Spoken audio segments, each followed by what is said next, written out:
There have been literally tens of thousands of folks who have made Shanti what it is over the years. And I think the one thing that, the one commonality is that in a world where it doesn't always happen, Shanti has always fought the good fight, that they have shown up with compassion and kindness, and when there are situations when you can't necessarily fix the situation, you know, I always remind people, everyone we serve today, they still have all been diagnosed with a disease for which there are no cures. How can you fix that situation? But you can be there, you can be a compassionate witness, you can be there with love and kindness. And I think that's the legacy. I think that's the beacon, I think that's the model for anyone who comes in contact with us. My first client lived just a couple of blocks from my house. And the first client, it's always terrifying. You've gone through the training. Now what happens when you actually put your training to work?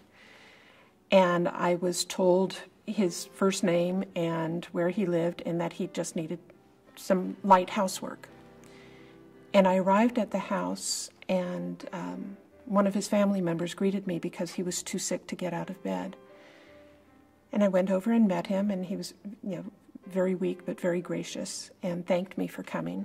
And I spent a couple of hours just tidying up the house. And the next morning, his sister called me to tell me he died overnight.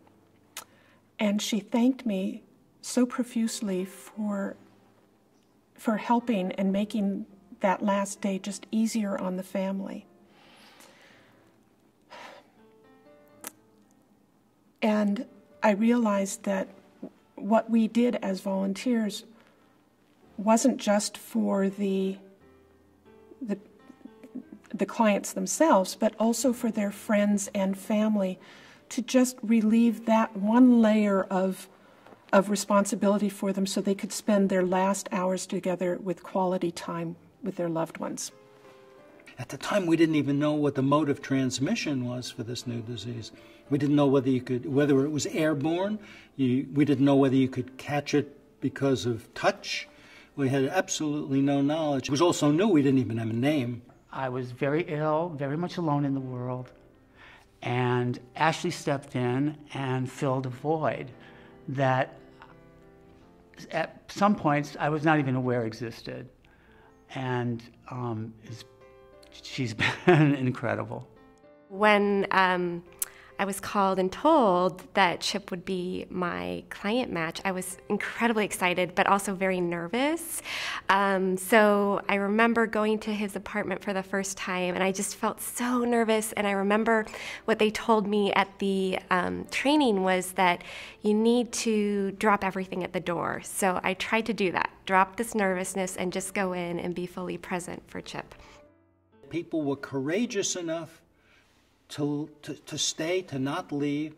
We gave them every conceivable opportunity to leave if they wanted, but they didn't. And I think that was one of the greatest exhibitions of courage I've ever seen. We were taught non-judgmental, compassionate assistance. We were taught how to walk into a stranger's house without judgment and say, I'm here to help. What can I do to make your life better? And nobody else could understand what we were going through except other Shanti volunteers who were having the same experience. Those practical support groups were key to the success of Shanti.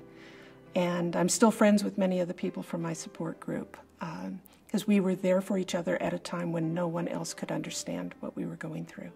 I think we all come to this epidemic or at a time of need with our own special gifts, and the one that rang true for me is the one that held people at the most difficult time. And that's what I was grateful to be a part of. I think that is the way that people see Shanti, is this incredible source of gentle love, that it was the simplest and sweetest thing to go in and to be washing someone's dishes and then to sit down with them and just to talk with them and to witness what someone's going through, and to have nothing that can be given or nothing that can be fixed besides them being seen and heard.